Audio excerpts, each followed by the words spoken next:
তো রাধা রাধা বন্ধুরা, ওরকম ব্যাক টু দ্য নিউ ছোট ব্লগ। তো আজ আমরা এসেছি বেলতলি বাজারে সেজে গুজে বাইকে করে। কিসের জন্য এসেছি হচ্ছে জুমাদের টেবিল ফ্যান ঠিক করতে।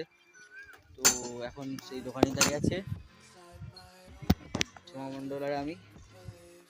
চলো এখন কি হয় দেখা যাক। তো ভিডিওটা আরম্ভ হয়ে গেছে, লেটস স্টার্ট টুডে ক্লাব।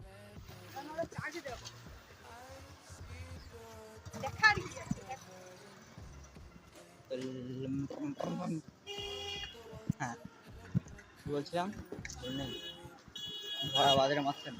তো লেডিস এন্ড জেন্টলম্যান, বর্তমানে আমরা এখন যাচ্ছি বাড়ির দিকে। এখন চা খেতে হবে, তার আগে চাটা খেয়ে তারপরে আমরা এখন বাড়ি যাবো। কারণ মেরেছি সাইকেল, সরি মহিলাকে কাজ করেছে। সো গাইস, বর্তমানে আমরা এখন চা খাচ্ছি, কফি মতো চা। এক সেকেন্ড, দুধ চা আর যায় না। ওখানে ঝুমা লাল চা খাচ্ছে, দেখাচ্ছে তো।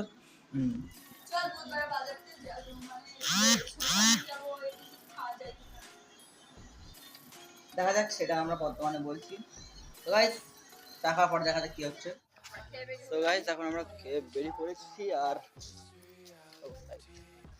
এখন আমরা যাচ্ছি বাড়ির দিকে। এখন যেতে হবে অনেক দূর, বাপরে। যাওয়া যাক, জায়গায় যাবো, সিক্রেট জায়গা আছে, সেটা হচ্ছে কোথায়? কোথায়? মঙ্গলবার বাজার। সিক্রেট জায়গা বাবা, মঙ্গলবার সিক্রেট জায়গা, চলো যাওয়া যাক। তো গাইস, ফাইনালি এখন বর্তমানে আমি বাড়ি চলে এসেছি। আর তোমরা তখন দেখতে পাচ্ছ না ঠিকঠাক, এক সেকেন্ড দাঁড়াও। ইয়েস গাইস, তো ফাইনালি আমি বাড়ি চলে এসেছি। তো আজকের ব্লগটা একটুখানি দেখা হচ্ছে নেক্সট একটা ঝাঁকানাকা ব্লগ। Bye bye. বর্তমানে আমি একটা রিং লাইট জ্বালিয়েই তোমাদের দেখতে পাচ্ছ হয়তো পরিষ্কার একদম বিন্দাস। তো রাধে রাধে।